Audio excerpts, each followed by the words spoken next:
Hello, namaste, beautiful dancers. Welcome back for another appointment of our weekly A Cup of Tea. Today is going to be a little story about my history with injuries.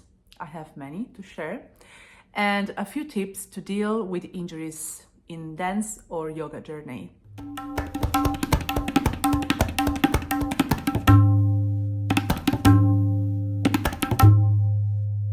My story with injuries come from an experience of over 15 years in the dance field, and it's constellated with a lot of them. I don't have them in a chronological order in my mind though, but I would love to share maybe the ones that got imprinted in my memory most fiercely. First of all, can you see this beautiful cup here? It's a camping cup. I love it because it's so essential and it holds a lot of water, and for me as a tea addicted it's the best, even though now it's too hot, so I need to wait for it to cool down a little bit. So I remember when I was doing ballet, I was not that that young. I was probably around 20 years old when I started doing intensively ballet training, because I thought that would be a great technique grounding for my fusion ballet dance studies. And I was doing like every day from 1 to 2 hours of ballet every day for a few months. And it was a short period of time, but it was definitely intense. Also, my teacher at the time was very precise and very demanding. And I remember during one of these sessions, which I loved very much, because I love the feeling of pushing my body and experiencing the limits of my body so that I can move them further on and on. But I had to learn how to do this properly through many injuries. And this first one, which I'm telling you, it happened during one of these ballet classes. We were doing the classical butterfly pose. So it's a very beautiful position to open our hip joints. So we were holding our feet. Okay, now you cannot see my legs, but we were holding our feet together and we were releasing the knees down and bouncing them. There is a siren, I don't know if you can hear that, but yeah, maybe we can go on the same. So we were bouncing them, and this teacher told us to split into groups. The first group was doing the butterfly pose, and the second group had to stand with their feet on top of our knees and jumping to help us reach the ground with our knees. And I remember when I heard it, something inside my mind, it was like a click. It was, no, maybe it's not that good, you know? But I also have this kind of, I don't know how to call it, but this trust word. I'm always feeling I can trust my teachers. And again, this is sometimes very helpful and sometimes not, and you learn only by the hard way. So I was like, but yeah, I said, okay, yes, let's do this. And so one of my colleagues, one of my friends, was standing on top of my knees, and I was in butterfly pose, and she was starting to jump on my knees. And I can still remember I heard something inside of me, in my hip flexor, was like ripping, like it was something weird happening, and it was painful. It was not something like a good stretch, it was something painful. And the day after, I could barely move myself out of the bed, and I was like, okay, this is not really good. Also, this was one of the ways this particular teacher, I'm not saying ballet in general. I'm just saying my experience with this particular teacher. This was one of the ways he thought it could help us improve our hips flexibility and legs flexibility, which is so required for ballet dance. And other ways were even more crazy, like we facing the mirror and, you know, like just with our back to the ground and our legs open like this, touching the mirror, and he would put weights on our ankles just to open, spreading our hip joints and our legs even further and further. This, I remember, was too very, very painful. And other things like that. It looks like they're some kind of torture, but I mean, this might work, but you need to understand the context here. It was not a class for children. It was not a class for youngsters. We were around 20 or 25 years old, each of us, and we were grown up. I mean, our bodies was not supposed to be opened this violently. Maybe he needed it a little bit more care. But anyways, the day after the butterfly pose, I could barely move. I was very in pain. And I remember I got back to my teacher during our daily class. I was in pain. I was like, what should I do? This happened to me. And what he said was, I can still clearly remember, dear, dear, you are a dancer. That means that in the morning with coffee, you will take a painkiller. And I was like, no, no, really? This is not what I want for my life. Thank you. Bye.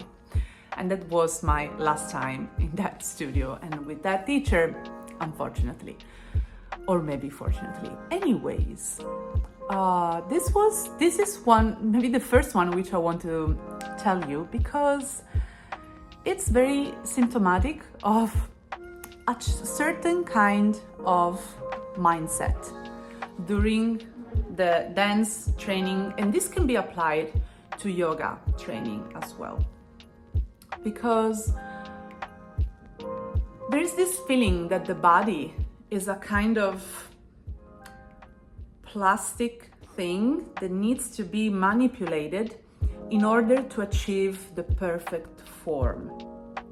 And I'm not saying this is not correct. I'm just saying that the way you do this has to be applied to a certain context, and certainly it's about, I mean, your body is your instrument. If you want to create great music with your guitar, you don't smash your guitar on the ground each time you don't like how it sounds, right? You still want it to be performative, you want to be beautiful and happy. And that's the same with our bodies. That's exactly the same. We can't try to squeeze our body violently into some form if this is the instrument we will have for the rest of our life. And today it has been almost, 15 years after that episode with the butterfly. And today when I do my regular practice training for my legs and opening and splitting of the hips, I can still feel that particular injury is there. I'm not saying it's not healed. I'm just saying I call it my special part of the body. Special parts of the body are the parts we need more attention because they were injured in the past. So I know I need to put more attention because it has its own history and it's special. So it's something, injuries or anything, it's something in the body that we keep with ourselves through all of our dancing life. And as a teacher myself, my desire is for all my students to have a beautiful dancing body for as long as possible, you know? So another myth, another mindset in dance and yoga sometimes is just take the best out of it until it's warm and strong. So just push yourself, push the limits, take painkillers with coffee every morning, and just grab what you can until you're young, so that in the end, after maybe 10 years of performing and just stretching it, maybe you will reap at some point, but you will be already out of date, you know? And this is crazy, especially after this experience with ballet. I fortunately got in touch with Indian classical dance, and maybe you already know this is one of my main fields of research and personal practice and personal journey till now. And in Indian classical dance, okay, you of course have some strong technique that you have to deal with, especially at the beginning of your training. But then there are so many other aspects which has to be nurtured and explored until the end of times, until you probably, I hope I can dance until the end of my life, because there are so many details, especially in the theatrical aspects, which doesn't mean my body is not involved. My body is still the instrument of that specific beauty and refined expression, which needs so much longer time. So dance is not something that can be used like a fast food thing or a fast fashion thing. You just use it, squeeze it, and drop it. Not at all. Our body is our vehicle, our instrument through all of our lives. And so what I would love to say here is that our body, requires respect and love. And this is something which of myself had to learn the hard way through many injuries. This one from the ballet teacher is just one of many. I will not share all of them today with you, but maybe I can share just another episode which is kind of similar. But this time, I don't want to give any fault to anyone's teacher, not even my ballet teacher. It was my own choice. And all of my injuries were all my own choices. Another episode which I can tell is about a specific year that I had in my career. It was before the pandemic. And I was traveling a lot, so much. And it was amazing. It was part of my dancing journey. And I hold all of the people I met, all of the places I visited, all of the dancing I shared dear in my heart. But probably none of the people that I met knew that during that time I was going through horrible pain, because I had injuries which I collected. There were a lot of them. Like I have an injury in my back, injury in my skin. There was something in my skin. It was like a rash. And there was an injury in my big toe it occurred me in Japan. I broke my right big toe from my foot. And this was years later, after the ballet teacher, after the time when the ballet teacher told me, well, you just have coffee and painkiller for breakfast. And I was like, no. But then, during that particular specific time of my life where I was traveling so much, like really like 3 or 4 flights every week. And I was coming back home for 1 or 2 days and then traveling back. I was on tour. touring for like 5 months straight. And it was crazy because also another thing is when you're traveling so much, and this is only, I'm talking about myself, how I'm built. It was painful not to feel the seasons changing in my body because I was Japan, France, Russia, India, I don't know, somewhere else. So I was always here and there, and my body was suffering for this. Also, not sleeping enough and in my bed was also something which I was missing a lot. Also, a lot of sleeping with my back straight in airplanes, flights, or bus, or car rides. A lot of that. So not much really good rest. And also having so much different food from all over the world. It was so beautiful, but then at the same time, in that particular moment where my body was feeling so stressed, it was another little brick of stress on top. So in that period, I remember I had coffee and painkiller for breakfast. And that's crazy if I think about it now, because it was something that years in the past I was like, ooh, no. And then it was normal. Like for me, it was normal.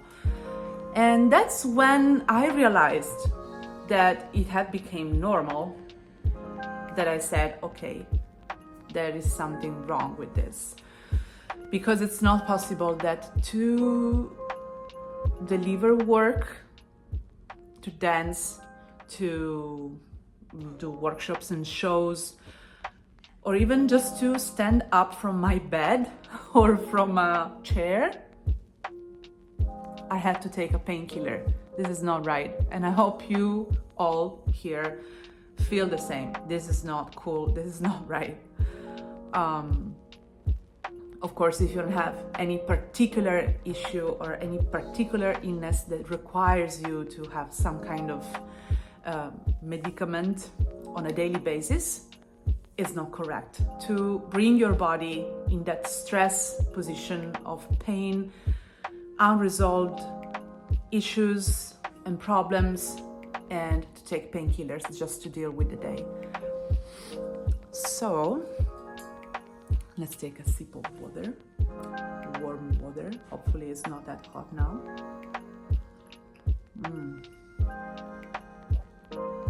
I love it. It's a detox herbal infusion today because I didn't want to take too much tea.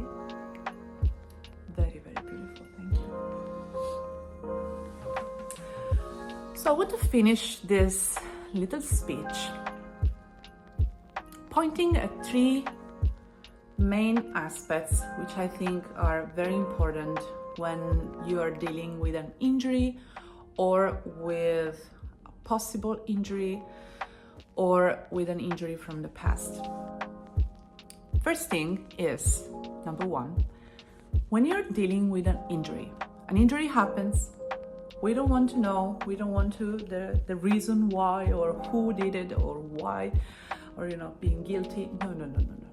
Okay, an injury occurs, cool. Then it's time to listen to the body, because one big thing which I want us all to have carved in our system is that dancing body and the body, everybody, is our greatest philosopher, the greatest spiritual teacher. So when an injury occurs, it's not like a bad God that wants to do bad things to us. Is our greatest philosopher, our greatest spiritual teacher that wants us to listen carefully. So the best thing, my first advice is, when an injury occurs, it's time to sit and listen, because something wants to tell us something. And in order to do that, we maybe need to stop and listen very, very carefully. Then the second is, even if you are injured, let's say, and you need rest, that doesn't mean that rest is nothing. We are used to think that our training, workout, and practice are, or performance, or teaching, or whatever, are all that is part of the dancing journey, of our dancing life. What about rest? What about recovery also being a part of our dancing life? And these are not emptiness. These are filled with creativity, with thoughts, with ideas too. And they can be a very helpful moment to exhale before the next inhale. So take this chance to exhale, go inside yourself, feeling what you have to feel, listening what you have to listen, so that you can go back towards the next inhale with more strength and awareness.